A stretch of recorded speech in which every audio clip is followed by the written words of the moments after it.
All right, fantastic. Good morning, everybody, and welcome to our November 22nd, 2010 Forex trading. This is a co-production between FXDD and FXStreet.com. Very glad to have you here today. Our disclaimer is that we do not give buy, sell, or hold recommendations. Trading is risky. You want to make sure you trade only with risk capital that will not affect your lifestyle. Okay, so we're doing another one in our series of anticipating the Forex trends. And this one is called Why Good Location, Why Good Trade Location is so important, and how you can find it. And I'm very pleased to present Greg Michalowski. He's our FXDD Vice President. He's also the Chief Currency and Trading Analyst at the company at FXDD. You can get him on Twitter.com at GregMikeFX. I'm Sean Powell, one of FXDD's national trainers. I'll be along in the chat room helping you guys out as Greg presents. Now, some great news. We sponsor the Red Bull Formula One team. We had a big victory last weekend, and the team and the drivers are both world champions. We've got a special promotion going on right now at FXDD.com, where due to the victory, you can get an 8% funding bonus in your trading account. So very happy to announce that, and great for the Red Bull team. Okay, so if you would like to open an account, you can actually go right through this link here, which is really easy to use. It's FXDD.com/FXStreet, and that'll help you to get started on getting on your way to trading. All right, thank you, Sean. Let me put my screen up here, and then we'll get going. Trade location. Good trade location is so important, and how do you find it? Everyone knows about that old real estate saying location, location, location are the three most important things for buying real estate.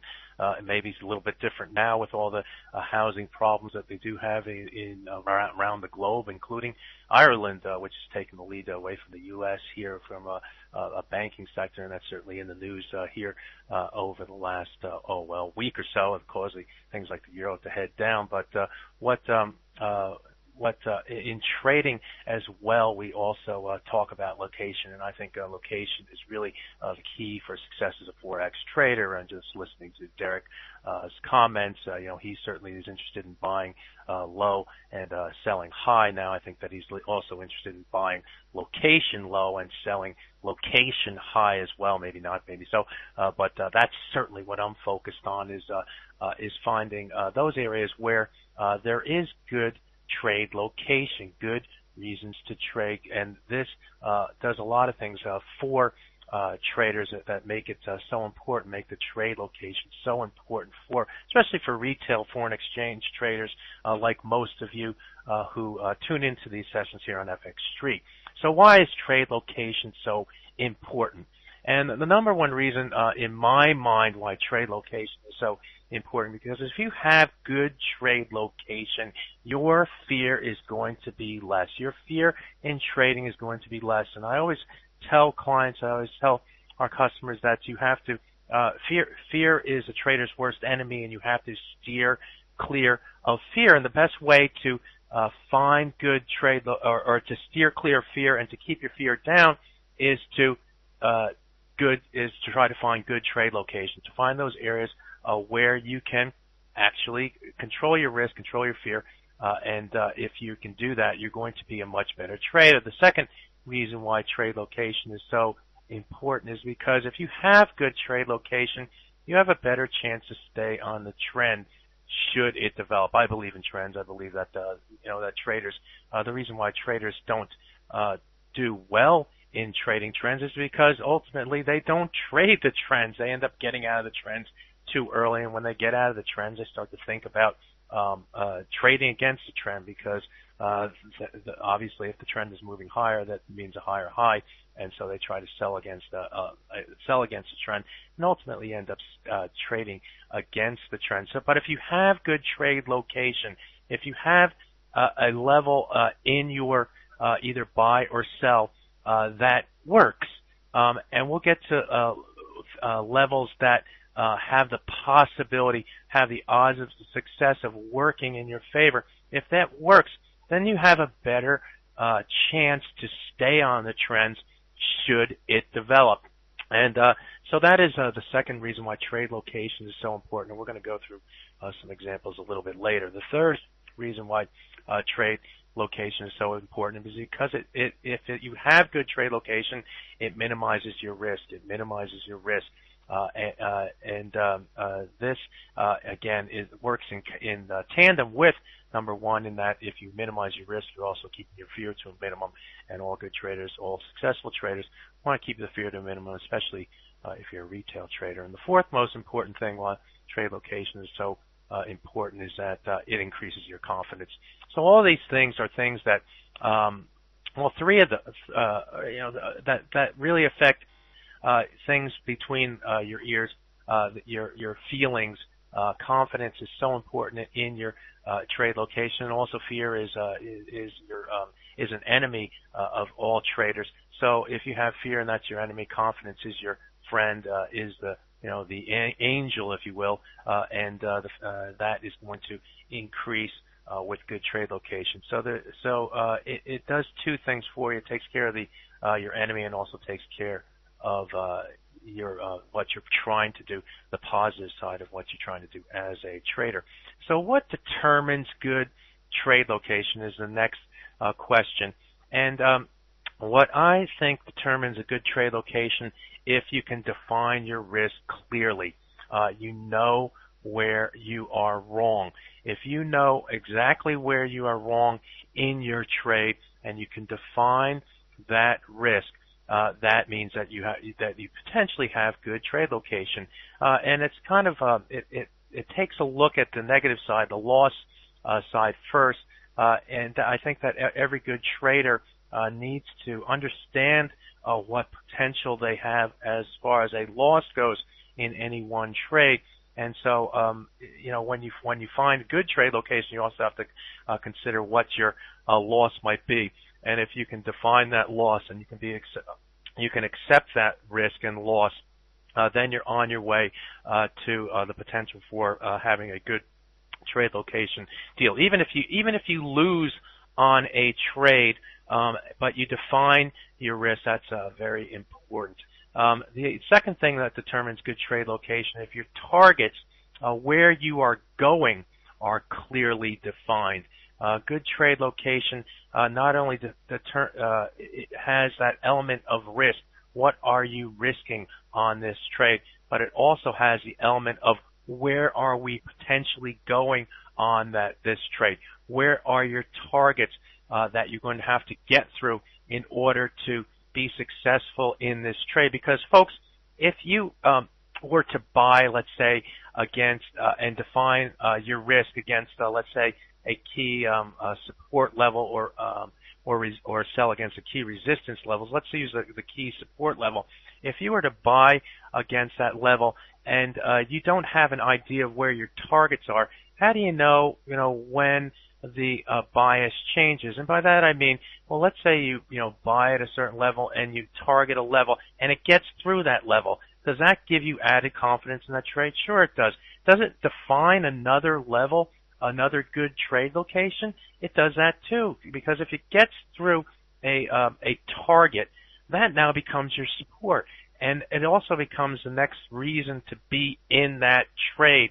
And so you know that the bias remains, let's say, bullish. If you bought the market, the bias remains bullish if it gets through that target and then goes to the next target, goes to the next target. So it's a way of again redefining your risk in a trade, redefining your trade location, and allows you to stay on the trend, which is what most people can't do, is stay on the trend. You have to, in order for you to trade the trends, you have to stay on the trend. If you don't stay on the trend, guess what? You're not trading the trend.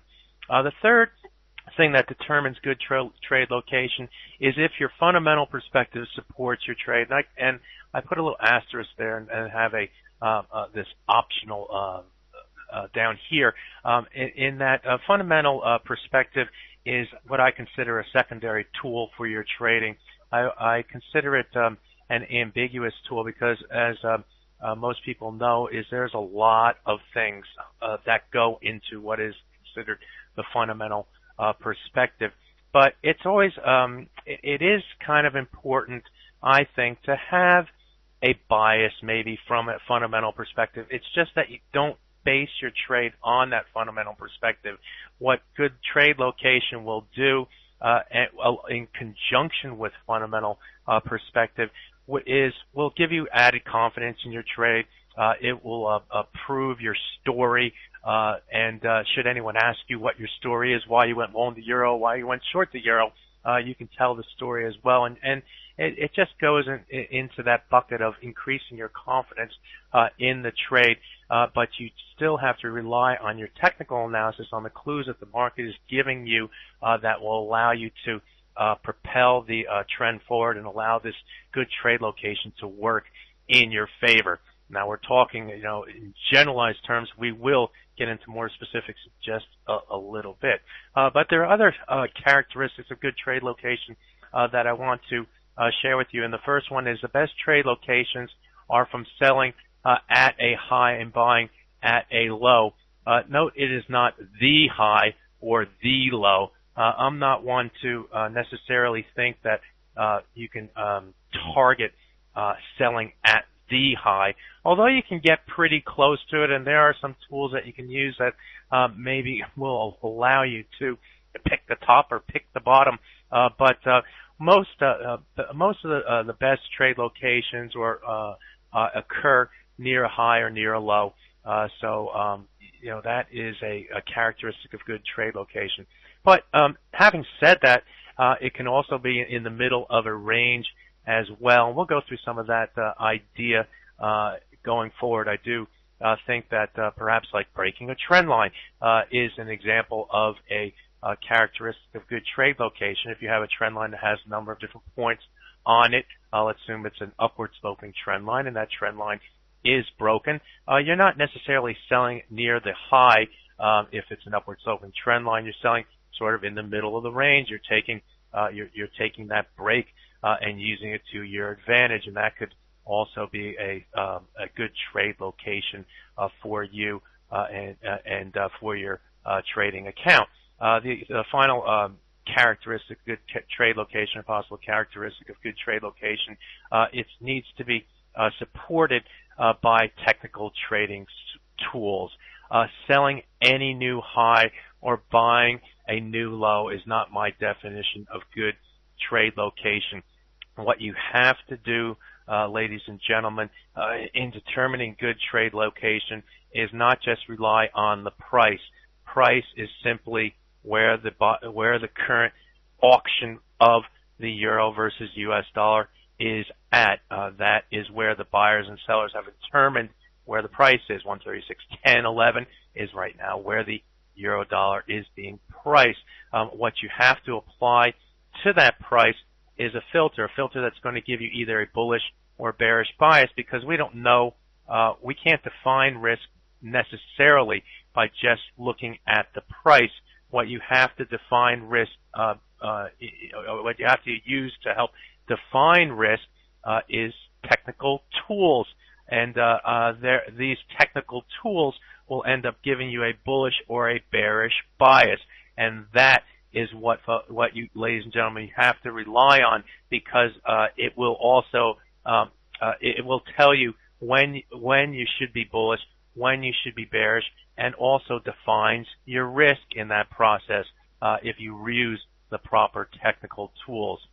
So, and number 4, the more reasons for doing a trade, the better location. And the reason, what I mean by number 4, the characteristics of good trade location, is the reasons for doing a trade are from the technical tools that you use.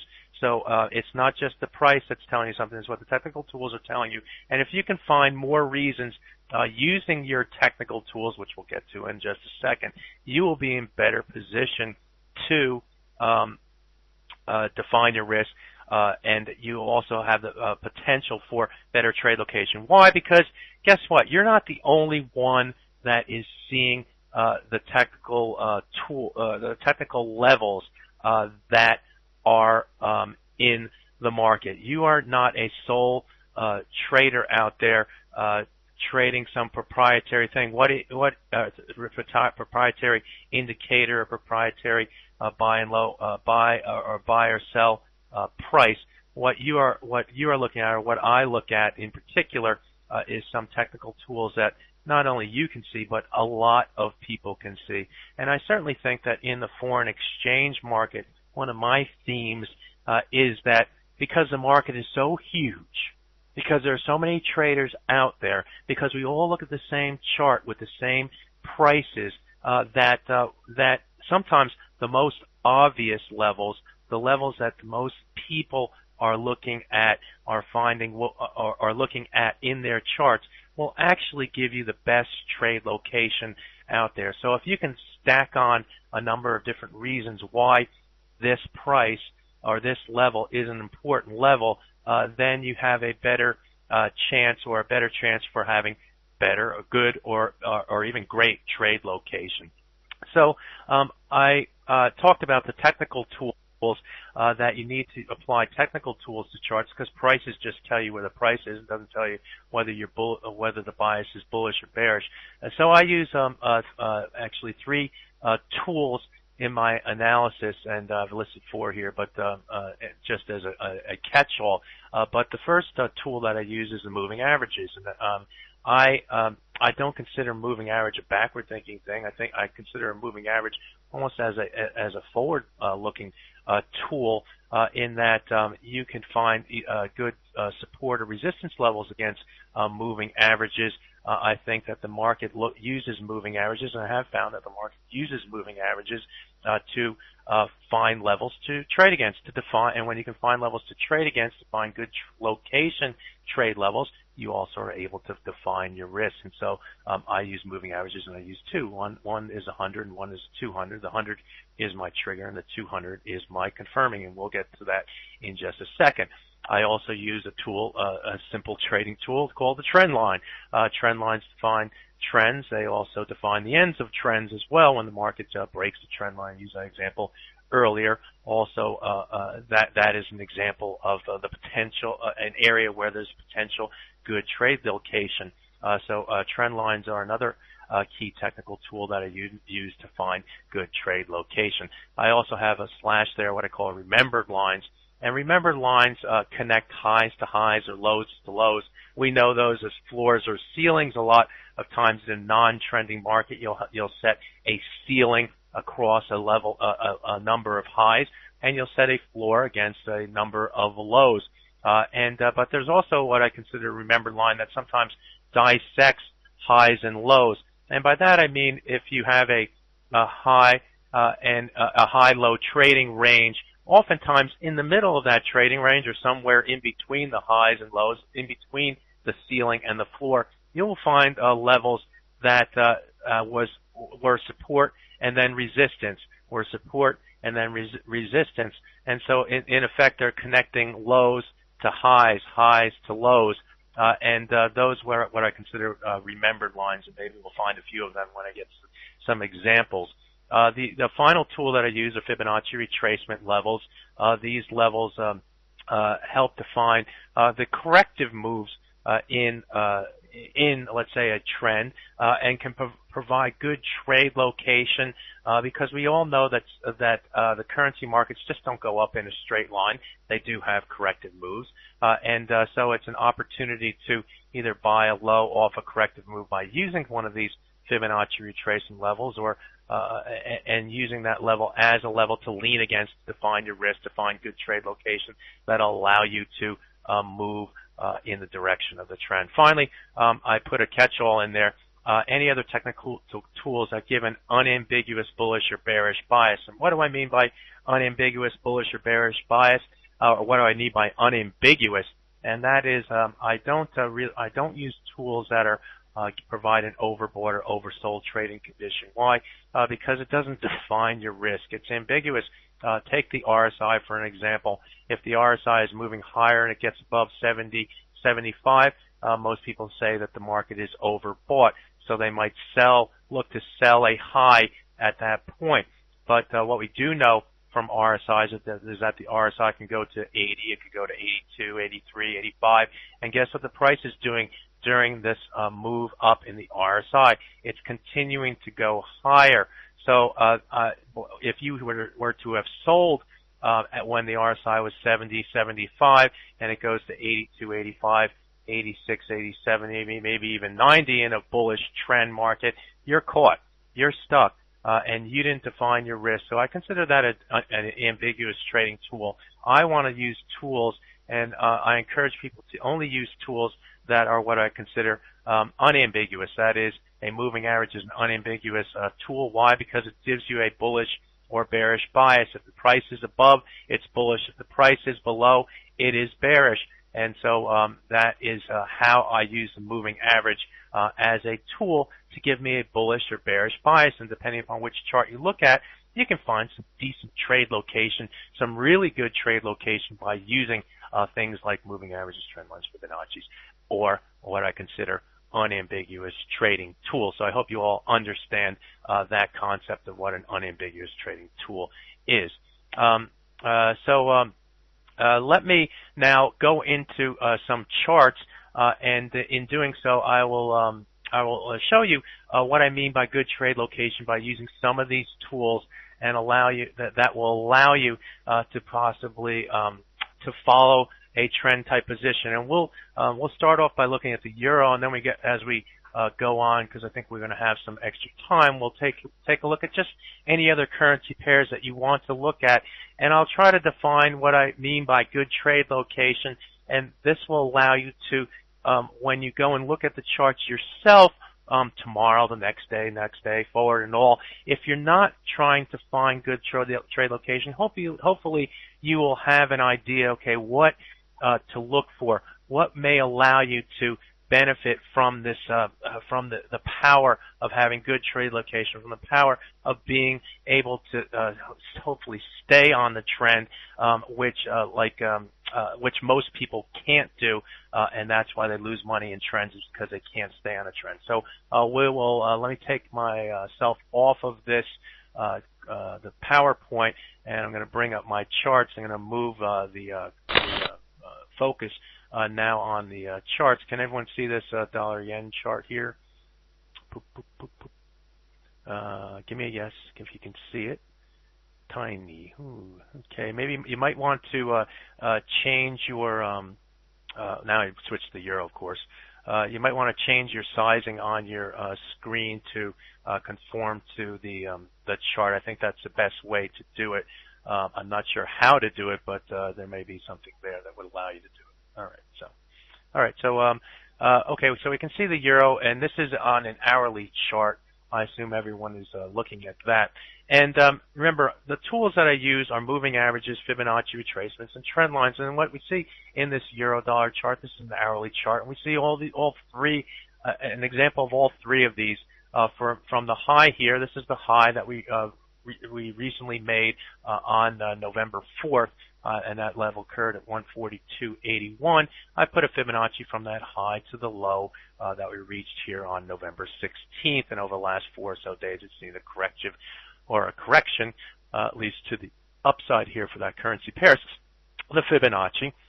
The other thing that we have here is this blue line. This is the 100-hour moving average, and that is, I've mentioned earlier, is the trigger. I can't see the chart. Do we see the chart, folks, or yes or no? Relog in. Okay. Okay. Harley says okay. We're seeing a lot of yeses here. So, King 89, if you can just relog in, I think you'd be okay. So we're getting a lot of yeses. So I'm confident in that. So the 100 is the blue line, and since we're looking at an hourly chart, this is a 100-hour moving average chart. The green line represents the 200-hour moving average. That's the green line. And then I've drawn in some trend lines here. This trend line follows the trend to the upside. It connects this low to this low, to even the low that we found earlier in the day. Here we initially came down to that level and found some support, and the market moved higher. So what can we say about good trade location in this chart? And what I'll first point out is that when the market was moving higher or gapped higher this morning, and notice that we did have this Fibonacci in here. I'm going to zoom in now and take a closer look at this chart from the last 5 or so days here of trading.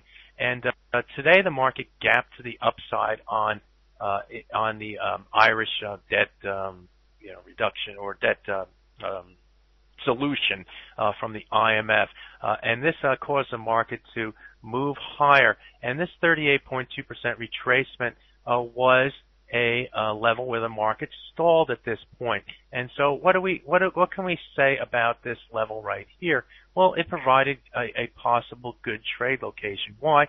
Because your risk is limited in that if the market should move above the 38.2% retracement, you would look to exit that trade, give or take, let's say a half a box or something like this. This is the difference between, you can see here is 137.65 in the high. That's 20 pips there from this point to this point. So if you look at the grid here, you may even have your stop at around the around the 85 level, or even less than that, 85, around 78, 75 or something like that. The point is that you have something to lean against. And the first question comes in: how can you know the top and the bottom? Well, you don't know the top and the bottom, sissy banana. What you do know is that you can define your risk at this 38.2% retracement, can't you? You can define the risk that if the price moves above the 38.2 with momentum in that direction, momentum that continues in that direction, you will stop yourself out. And if you Boinky, it's in hindsight, yes, I know the price goes down, but I do know that all traders aren't right all the time. But what you know is that you can define your risk. If you come in today, you are looking for the market to continue up, and you want to find a good trade location to sell at a high or buy at a low, and this provides that opportunity for profit takers to enter, or for even new trade location to come in. So at this 65 level, this is a what I call a borderline level, a good trade location trade. And this is what good traders do, is they try to find those locations where they can define their risk, where they can keep their risk to a very small minimum. And in this case, what we saw here is that the market held, and the longer it held, the better chance that you had for the market to move down. And although the market bottomed here at a low of 137.22, and it only made 40 pips or so. In fact, it may have bottomed. I can't at even before that level, around the 30 level. Then we get this sharp move to the upside, and it probably stops you out on that trade. Unless you took profit, just a 30 pip or so profit. That's not necessarily a trend. But what you can also say in this trade, even from the losing side, is that when it did move back above that 65 level and pushed higher, we did fail. We failed pretty convincingly. You can see the move above the 65 level, and then the market fell. And what happened when it moved back below this ceiling here? I moved to the 5-minute chart here. The market really gathered momentum and moved its way down to the downside. Now I moved to this 5-minute chart here, and to help look at what another tool that you can use, and that's the 100-bar moving average in this chart. So we see that the price failed at this top, and guess what happens when it fails and it moves back to the 65? We go right below the 100-bar moving average on the 5-minute chart. Now, is this a good sell trade location as well? And in fact, it can be as well. It's a trigger. And where is our stop on this trade? If you sold at this 137.53 level, as you can see in the chart there, where would your stop typically be on this trade? And what I would do, what a logical trader would do, what a reasonable trader would do, is probably put it back above this ceiling, back above this 65 level, back above the 38.2% retracement. Does that make sense? Of course it does. A reasonable trader can say, I will be happy to sell against the 100-bar moving average at the 53 type area if I can only risk 12, 13, 15 pips on this trade. I know there are traders out there who are listening right now who risk that regularly on the euro. In fact, it may be a multiple. You may put on a trade and automatically say, I'm going to risk 50 pips on the trade. Here I am saying you don't have to risk that much. You can find good trade location by using these tools. and trade against them. So in this case, the moving average isn't necessarily acting as what most people think is a lagging indicator. It's acting as a tool to give you a bias to the downside, a bearish bias, a level to lean against, a level you can help define your risk at.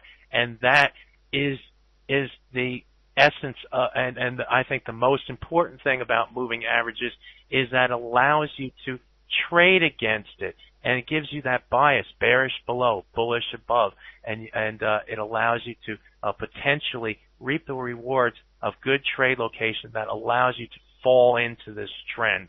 When the market falls below the 200 bar moving average, it picks up steam, it moves down, it moves down, it moves down, and that's what good trade location is. This is good trade location. This was an initially good trade location that didn't work out, and that's okay, folks, because you know what? Your risk is defined. In fact, when the market fails on the first move to the downside here, you can put your stop at break even right at this level. You don't have to wait for the 85 level. You can just break even on the trade and say, oh well, I gave up 30 pips of profit potentially. Maybe you took some partial profit along the way or whatever. However you manage the position, but once the market moves in the direction that it should go and then fails, you just get out and look for the next trading opportunity. And the next trading opportunity really came in off this 100 bar moving average on the 5-minute chart. This held. It actually gave you a couple opportunities to sell, 1, 2, 3 opportunities to sell through that 53 level, stop above 65, and get lucky. But I consider good traders make their own luck by being able to put these odds of success in your favor by finding good trade location, and the market moves down to where we find support. And now we go back to our hourly chart, and where might we might as well talk about taking profit on the trade. So if in theory we're short at this level right here, what we see here is that the market came down to test the trend line, and this is where the targets come into play. Remember in my preamble, if you will, I talked about that a good trade location also has these targets down the road that you're able to see where the market may be going and where the bias continues to be to the downside in this case. And taking a look at the hourly chart, if you ended up selling in this 53 region right here and holding the 100 bar moving average on the 5-minute chart, you're starting to look toward this trend line. This trend line has a nice parallel on the top side as well. And if the market should get below this level, you should see further selling pressure, and you should see the market then target the 200 bar moving average, and the market moves below there. And where do we go? We go right to the 50% retracement. This move up from the low to the high. Is this a good level to take profit? Yes. Why is this a good level to take profit at the 50% retracement level? Because look what's right below it. The 100-hour moving average, that level comes at 136.07. This comes in at 136.15. You have a multiple reason why this area is a good level of support, and the market does find support right on the 50% retracement, moves back above the 200 bar moving average. Trade off right here. You had a good trade location, was able to follow down to 50%, and the market found support against two reasons here. Good level to take profit. The market moves back up toward the 38.2, and now we're rotating back to the downside. As you can see in this current hour bar, we've moved below the 100-hour moving average. We should see the market move lower, but what have we done already? We've already moved a long way. Next level of support comes in at the 75 level.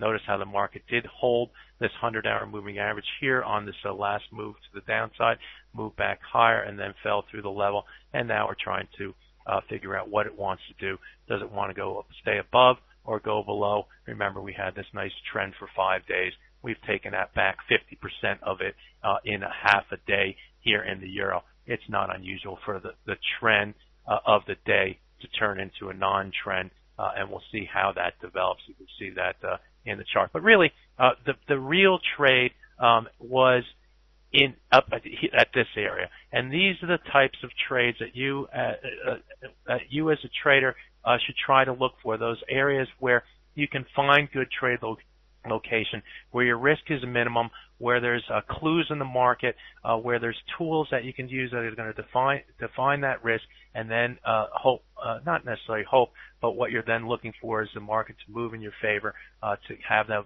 probabilities go in your favor and have the market move down. So we are at 1140 right now. That is the euro versus US dollar. What I thought we'd do is next is to take a look at whatever other currency pairs you might have, or maybe answer a few questions that you may have. So the floor is open for any other questions. Let me see if I can answer some questions here first before we get into another example. How can you know the top and the bottom? Okay, we already did that. No in hindsight, no joking. Counter trend trading. Counter trend trading. Yes, it is. This high or selling the high in the euro was a counter to this trend to the upside. But is it counter trend to this trend? This is a counter trend to this trend.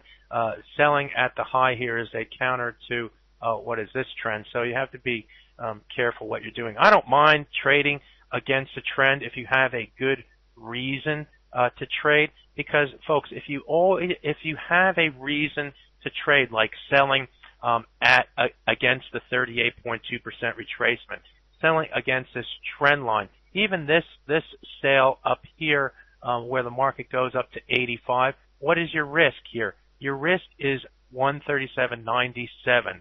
So this is also an opportunity for someone who wants to be an aggressive seller against that level. So don't be afraid to potentially use or to sell against what is the trend, because there's a lot of resistance up here at this 97 level, and you have to remember that you have to put things in perspective that the market did close on Friday at a 136.85, and we would be somewhere around 138.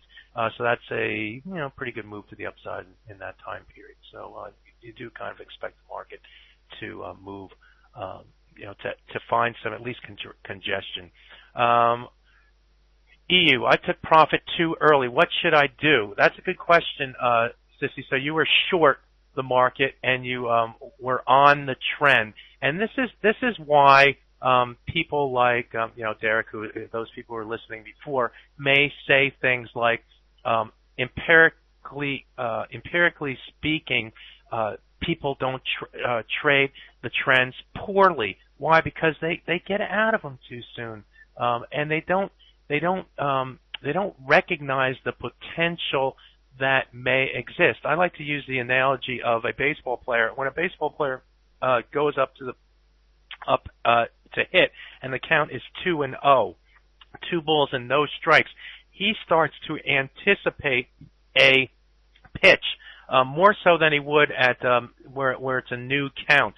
So he will start anticipating not only what type of pitch he's going to be given, but also where that pitch location is going to be. And if he gets it, he hits it out of the ballpark. These guys are professionals, and the pitchers are professionals too. They're trying to counteract. But if the pitcher makes a mistake and throws it right down the middle or on the outside corner or inside corner, the player has a good chance of either getting a base hit, a double, a single, whatever, or a home run. Because why? Because he has the advantage and he's starting to anticipate. So the same is true in trading. If you can anticipate that something is going to happen, that a trend is going to happen, then, for instance, we have a triple top here. We fail at the top. We get below the 100-bar moving average, which, by the way, is moving sideways. We test it. All these things are indicative. And then when the market breaks the 200-bar moving average, all these things are indicative of we're going farther. We're going to at least go and fill this gap right here, which it does. It fills that gap, and then it moves even lower because it breaks the trend line. And that's why the targets are so important, Sissy. If you can get to that target and through that target, you're on your way. You're on your way to even further better things, and that's where you start to manage your profit instead of managing your loss. And isn't it a great feeling when you can manage your profit?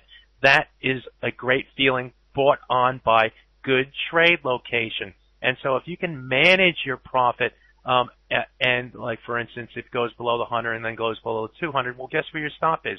It's now if it goes above the 200, and then we go below this trend line. Well, guess and fill up this gap. Guess where your stop is? Now the trend line, and it goes back down, and we finally get to the 50% retracement level right here after getting through the 200-hour moving average, and now you have a pretty good reason. Not only the 50% retracement, but you also have the 100-hour moving average. You have two good reasons why that should be where you take your profit. So, Sissy, you can take profit along the way. I don't oppose that. It keeps you even in the trend for the rest of your position. But look to hang on. Look to go that extra distance, especially when you have good trade location. Good trade location allows you all to stay on that trend, that's so evasive. That's why people don't trade trends well, because they can't stay on the trend. It's just the way it is. Sit on hands and look for the next high potential probability. I use that, but my 100 is different from you. Why? I'm using the 100 simple moving average. Here's my chart. Here's the moving average. 100. Let me get in the picture. 100 simple on the close. Make sure you're using that those settings. No shift. It's 100 simple moving average. The other thing that may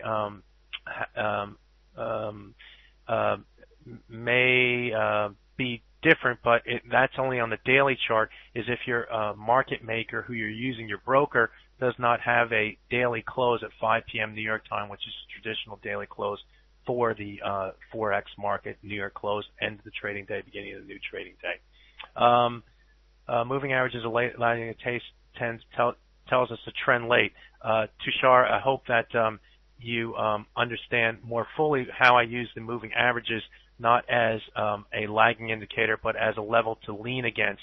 And I will find, I often find areas where the market will use this 100-bar moving average, use the 200-bar moving average as levels of support or resistance, even when the market, so here at this point right here, the market found support, the trend to the upside, we get the correction, it finds support against the 100-bar moving average. This is a good trade location here, and it moves up. So I use it as a tool to give me a bullish or bearish bias.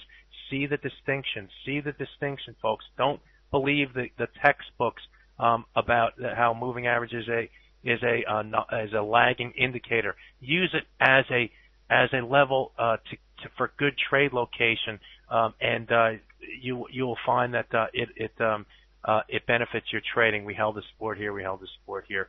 We break through and move back up. Use it as a tool to give you good trade location, and change your perception of what the moving average is, and you'll find that it helps you out a lot more. Just looking at the 5-minute chart, held. I think the market, the smart traders, use these moving averages as clear support lines. Look at use it as resistance here, use it as support here, move up, use it as support, come down below it, use it as resistance, breakthrough. Even this move, this is from 42, and this is 49. This is like 6 or 7 pips. It's not a lot. Do you do this analysis online every day? Yes. forex.fxdd.com. Sean, you can type that in on the bottom. These levels are perfect stop hunting territory too, surely, because they're obvious levels that many people are watching, and stops will be clustered in these areas. Good point, GeoFract. That could be the case. And in fact, it was the case at this point right here, where this 38.2% retrace held. How many hours did it hold? Like 5 hours right there, and then we moved down, and then we broke through it, and it moved to the upside. What I like is these failures. Okay, so you get stopped out. If you sold this position right here, and first of all, you move below the 100, so you're being a little bit skeptical about the momentum of the trade here. So you start to move your stop level there, but you get stopped. Let's say you get stopped out here. So what? People lose money all the time trading out there. The fact is, though, that you're losing. Put your finger, your thumb, and your index finger together. It's a small amount, and when to almost where they're close together, that's the risk that you have, is a small amount. And then when the market moves back up here and fails, it failed up there. It went and triggered the stops. Okay, it happened. It happens. But when it failed and triggered the stop and moved its way down, you could, in theory, have sold right here when the market moved back below the 65 level with a target, the 100 bar moving average, and you would even have better trade location in that point. So what you do here is take the clues from the market action. You have to really look closely at those clues, folks, and interpret what is the market doing. Oh, it triggered the stops. It triggered the stops and it came back down. Ooh, what does that say? It did not have any momentum above this 38.2. When it doesn't have the momentum above the 38.2, guess what? Sell it. Sell it. Look, and it goes below the 100. It's a sell. It's a sell at this point. That's what the market is telling you. It's saying fail up there, sell here. All right. So that's just the way it is. Do these analysts online every day? These levels are perfect stop hunting. For a new trader, how would it back to during a trend trade when the pullback is so big you get rattled and want closeout or can lose a lot of your money? During the retracement. That's why that's another reason why I use things like Fibonacci retracements. Remember, if you have a profit in your trade, you are managing your risk.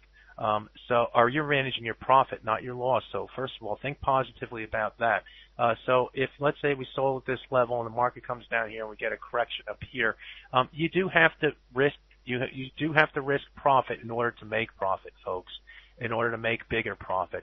So if I were to manage this trade, I would see the market move below the 200 bar moving average. I'm short in this vicinity right here, somewhere up to here. My original stop is above here. When the market breaks the 200, guess where my stop goes? To the 200. And that may take my price all the way up. I may even move it up to this 38 level or something like that. The 38.2% retracement, because it should hold that. It should hold that. I'm more confident that, all right, if this is going to be a trend, and we had a failure up here, we had the flat moving average, we held this line, we went below the 200. If this is going to be a trend, folks, it can't go above the 38.2 right here. It can't go above both the 200 and the 100. You have to start putting these things in perspective. And if it does, so be it. I was wrong, but I still made this profit, and that's better than nothing, okay? But it can't go there. And what I'm looking for is this corrective move to the upside. Oh, it gets me scared, and then falls out of bed here. It falls, and you fall into what some people say, oh, he's just a lucky trader. That was just luck. No, good traders make their own luck. Why? By defining risk, by anticipating a trend, by holding their stomach when they have to during those corrections. That's the essence of good trade location as well. Is you're able to stay in that trend when it does open itself up to and allows you to sell at, get good trade location. The world is your oyster, folks. It really is. And you know it too. When you can get to the point where you have good trade location and you have it, when you're like, this is good trade location. I'm feeling comfortable with this. Then you know that it's going on. So let me take a quick look at the look at the sterling versus U.S. dollar here. And this is daily chart. This is another good, just look at some quick things. This is another good trade location. 1, 2, 3, 4. So you can get trade location off the daily, hourly, off the 5-minute as well. Fibonacci retracement. This is going to be a level of support down here. Off the hourly chart, you can see 1, 2, 3, 4 different times it went. This is the failure. This is a stop hunting. People know that line's there. It stop hunts. It comes back down. Not only that, we had the 50% retracement of this move at the same level. What should the price do at this point here, folks? I'm going to zoom in here. What should the price do when it breaks above the 50% retracement and the trend line? It should go higher. And it did. It went from 66 to 83. It went higher, but could we close above that level? No. In fact, let's go to the 5-minute chart just to look at it closely. And what was it? 66 and 83. So 66 was that level, right? So this comes in at the 50% is at 66, and it goes up to the 83. So let's go to the 5-minute chart. The market comes up to the 66 level, goes above it, just tries to hold, and then look, it fails up there. So this is a level that you can lean against. You do have to have that bias. You do have to be able to say, all right, we've seen the highs. It's time to. We've seen the failure. It's time to get on. And if you do, you're rather lucky than smart. It goes through the 100, comes down to the 100, then breaks through the 100, finds support at the 50% retracement and the 200 bar moving average. Are you surprised you found support there? No. Moves up here though and breaks through both of those. And when it breaks through both of those, it has momentum all the way to the downside. So again, these are notice here the 100, the 100, the 100, the 100.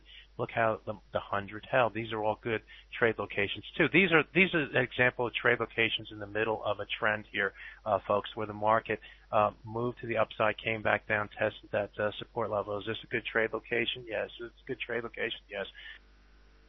And the market moves up to the upside. There was no new data here today. The market just went that way, right? So these are good trade locations that you as a trader can lean against and use to your advantage, and either to the upside or even to the downside here. So it works both ways. And that's what good traders do, is they lean against these levels. They use these moving averages not as a lagging indicator, but as a this is now indicator. Wait for confirmation though, like trading the pin bar is wait for confirmation. You can wait for confirmations. People do it differently. Maybe on an hourly chart, they might look at a 5-minute chart and look for the price to stay below for a certain time period, and then or maybe 3 bars or something like that. It's all I'm giving you. I like to teach people how to fish, okay? Try to teach people that you can do this. You can lean against levels. You can limit your risk. You can trade trends. It is possible for you to trade a trend. If you want to wait and get some sort of confirmation, you can. But be aware that these borderline levels that I map out, the hourly, the 200, the Fibonacci retracement levels, are pretty well known. But you may employ a strategy, if you want to be conservative, that this is a key level right here, the 66 level, to trade all the failures, and give it like, all right, well, if it goes 20 pips up and fails through can't go any higher, the chances are it's going to go the other way. Why? It failed, and leave your risk to 10 or 15 pips. That's a great trade idea. Look for the failures, because as someone pointed out, oftentimes the market will, or not oftentimes, but there are times where the market will go through and rebound back up. In these two cases, it didn't do that. In this case, it didn't. In this case, it didn't. So you have to be careful. Sometimes it doesn't. This case, it went a few pips because it was moving really fast, and then moved back up. You have to hold your stomach at that point. So. I use a 5-minute and what time frames do you usually use for an entry? This could be an entry. We're looking at a 5-minute chart. This can be an entry level off the 5-minute chart. Let's go to the hourly chart. This can be an entry off the hourly chart. This is breaking below the trend line. So the answer to that question is I use tools that, or I use the hourly, the daily, and the 5-minute as a whole, as a group, and I'm looking for levels that are important for the hourly trader, for the 5-minute trader, for the daily trader, and no one can argue with me that this move, this Fibonacci from this high, this is the high in November to the low here, the 50% of that move to the downside comes in at 160.66. Also at that level is this trend line. So in this case, I don't have to use the 5-minute chart for my entry. I can use the hourly chart because this is going to be a key level for the hourly traders, and I want to be on that. I want to know what they're thinking, okay? And so I'm going to pay attention to all of them. I'm going to pay attention to the 5-minute and look. In this case, the 5-minute, really your signal doesn't necessarily come. It could come off of this high right here, but off the hourly or the moving average, it doesn't come all the way to 160.32. So in this case, I'm trading off the hourly chart and I'm getting a target off the 5-minute chart. So I always dance. I call it like dancing with the market. You use the 5-minute, the hour. You have a reason to enter that can define your risk. I don't care if it's off the daily chart, it's off the hourly chart, or off the 5-minute chart. You have a reason to enter. Now you're looking for the market to do something, go down or go up. And if it goes in your direction that you want, or that you expect, in this case down, then you start to look for the targets, and you start to use things like the 100 bar moving average on the 5-minute chart. Why? Because it held 1, 2, 3, 4 times. If it doesn't hold the 5th time, guess what it's going to do? It's going to go lower, and it usually does. Why? Because it just does. It just does. People see that. People see that thing.